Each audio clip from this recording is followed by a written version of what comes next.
Hi everybody, welcome back to my channel. It's Ruth here from Mediocre Mama. I hope you're doing really well. So this video would be my 39/40 week update, but baby Flora is here and she arrived at 39 weeks. Well, one day shy of 39 weeks, just like I thought she would.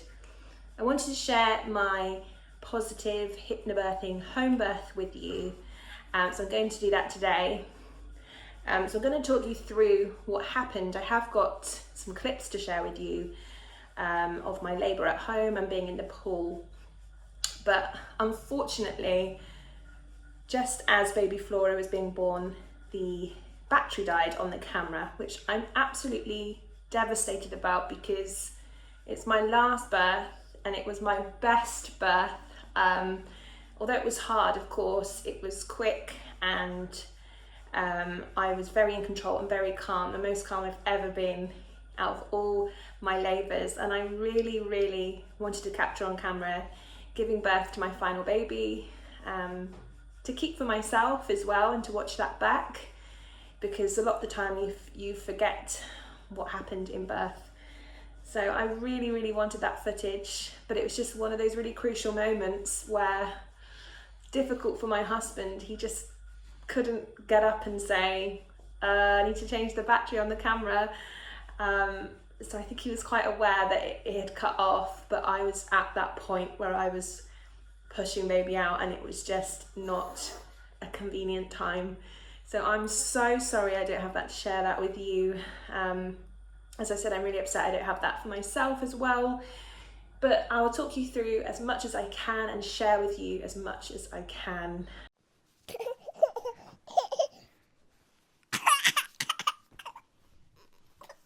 So we had just had Easter Sunday. It was Easter Monday and I've been losing my mucus plug for about 24 hours.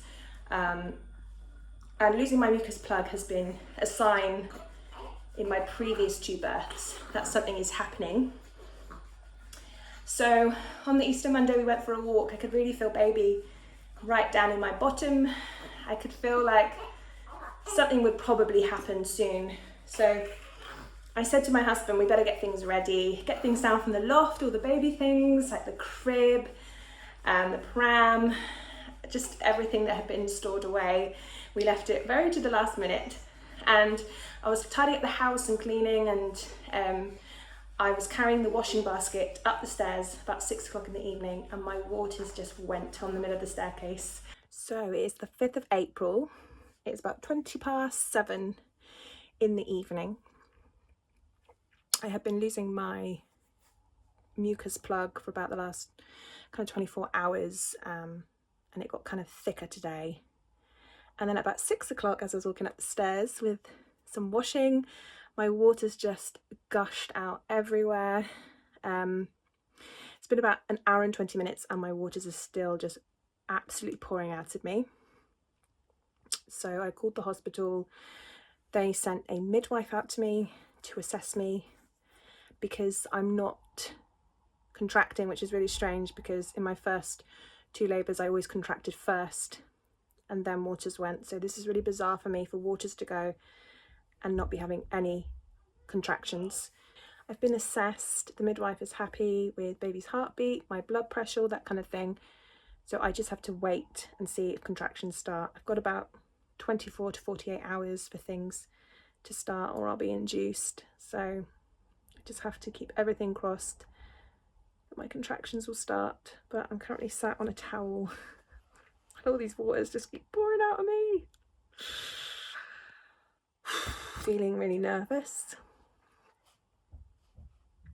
but it's happening, so I will try to keep you updated. It was just strange for me because in my last two labours I've always started with contractions first and they've built up and up and up and then waters have gone. So it was just weird to have waters go and no sign of contractions, and I just didn't think it was going to happen. My mom lives about 3 hours away from me and she was coming to look after the children for me during my home birth and of course if I needed to go to hospital. So I sent her a message to let her know my waters had gone, and she left straight away and got here about 9:15, and I still had no sign of anything. So I decided it would be best if I just went to bed, because I thought, well, this night I'm going to need my rest, because if anything happens tomorrow, then, you know, I'll be thankful that I had that night's sleep. So I went to bed at 10 o'clock in the evening, and at midnight is when everything started. I downloaded a really, really good app, which I really recommend if you're into hypnobirthing. It's by the Positive Birth company, and it's called the Flora app.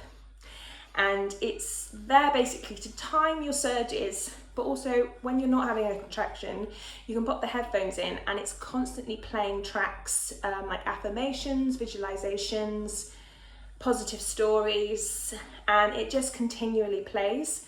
And I think I listened to it for about 7 hours, but I just had it playing in my ear, and every time I had a surge or a contraction, I pressed the button. And what I really liked about the timer was that she counted for you. So she would go, breathe in, 1, 2, 3, 4.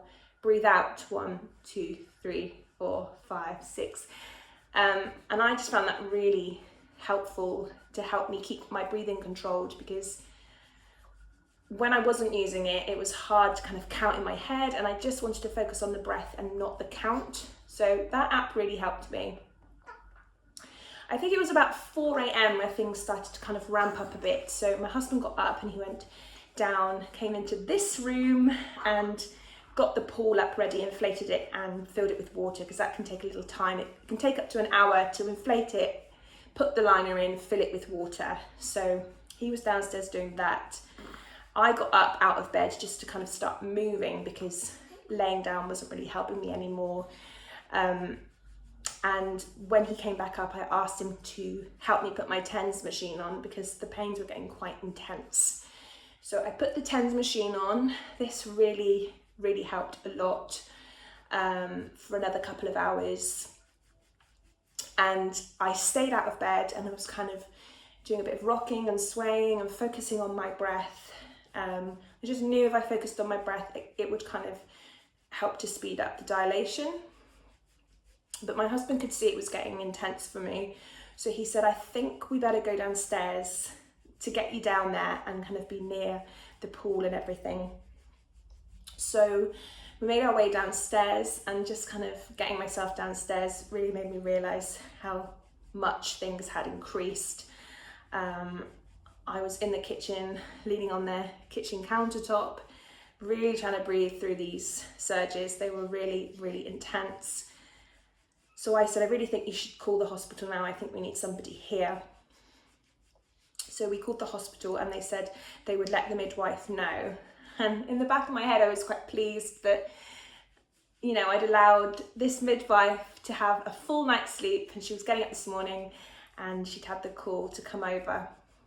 So whilst he was on the phone to the hospital, I said, please just ask him if I can get in the pool until she gets here, because I just need that kind of sensation of gravity taken away. I wanted to feel a bit lighter and a bit more comfortable. So they said I could get in the pool. So I got in. I instantly felt a lot better.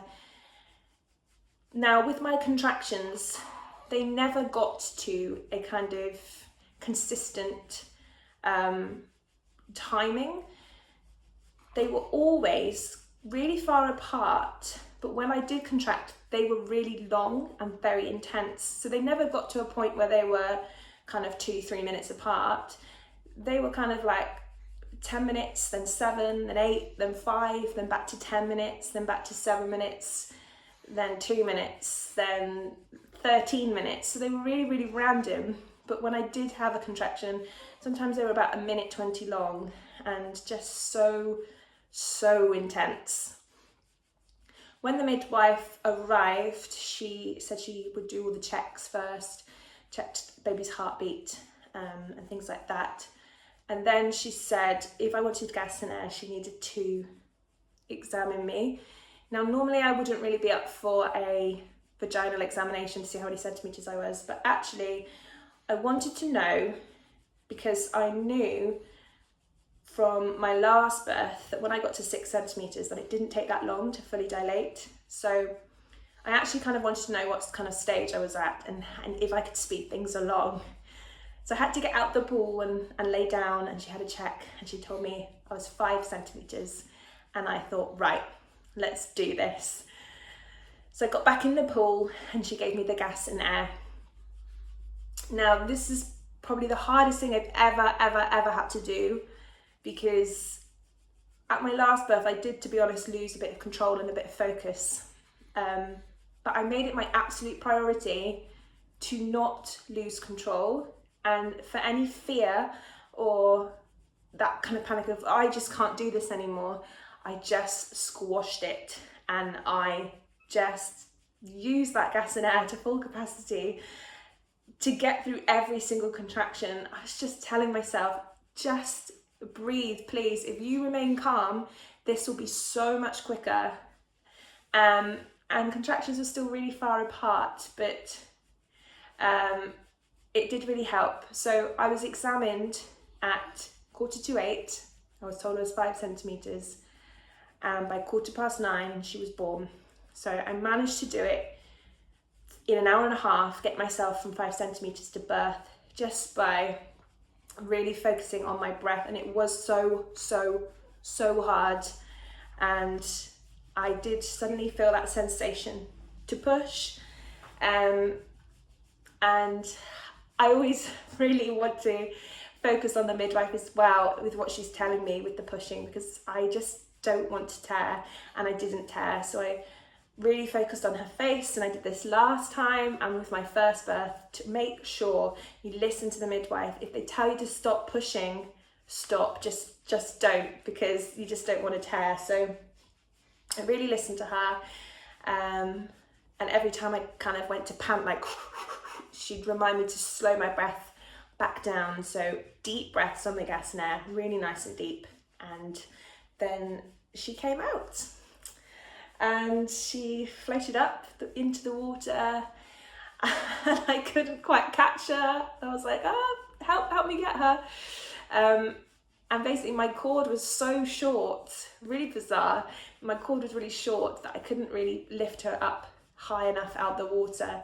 So we waited a little bit, but it was best to cut it because it was really awkward, and I had to hold her quite low down, and we had to cut the cord under the water.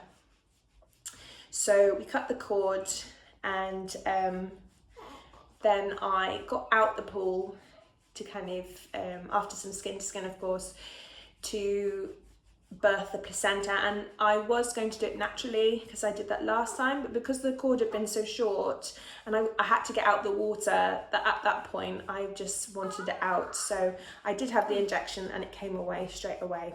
For the entirety of my labour, my children, because my mum arrived obviously the night before, so she got them up in the morning at 7 o'clock, and that's kind of when I was downstairs ready to get in the pool. So they were in the lounge next door, and I kept out the corner of my eyes seeing them kind of peeking through the blinds. And as soon as they heard her little cry as she was born, they ran in here. It was so lovely, and they stood at the pool, and they were just so excited. It was a really lovely moment just to have baby in my arms, and just to turn and see my two children there grinning down at baby. It was really, really lovely. So after I birthed the placenta, she checked down below to make sure there were no tears. She said there was a really tiny graze, but I haven't been able to feel it, so it can't have been anything major. And I made sure that I went and had a wee straight away, because that's caused problems for me before, where I've not had a wee in my last labour and I kept bleeding heavily.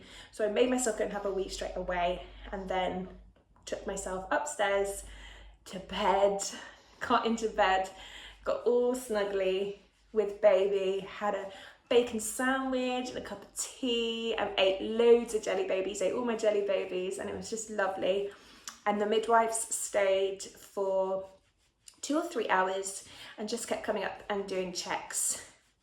So Flora was a little bit cold whilst we were sitting there, so we had to keep trying to get her temperature up, cover her in blankets and towels, put a hairdryer on her for a little bit, and after an hour or so she was a nice pink colour and doing really, really well. And I managed to get her on the breast before the midwives left, and yeah, they were basically happy with everything, and I'm just so pleased she's here. I can't believe how straightforward and fast it was, just relieved. But it was so hard, it was really intense. And my husband keeps saying to people and to me, oh, that was your easiest birth yet, wasn't it? You know, it was such a easy, calm birth. And it was the best birth I've done, but it all comes down to power of your mind. And I've learned so much from my first and second birth that I could put it into practice this time, and I knew what would speed it up.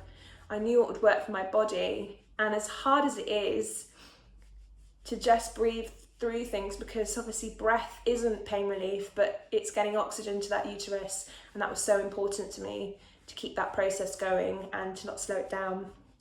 And it worked, but to kind of keep all that screaming contained inside of me was so hard, but definitely worth it. A 9-hour labour was just ideal for me. But yeah, we're doing really well, and it's nearly been a week and I feel really good.